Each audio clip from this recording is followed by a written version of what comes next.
Grote ambities voor skielervereniging De Draai in Houwelwiek.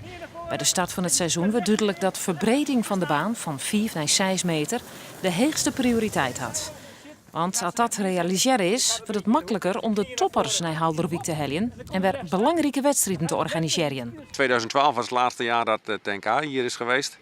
Ja, het hoogste tijd natuurlijk dat het hier weer gebeurt. Goed, het zal een paar jaartjes gaan duren, want er zijn meer plekken in Nederland die zo'n mooie nieuwe piste hebben gekregen.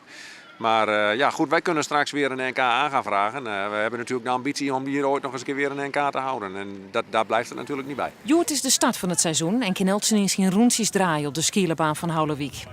De vereniging denkt dat verbetering van de baan van groot belang is voor het behoud van leden.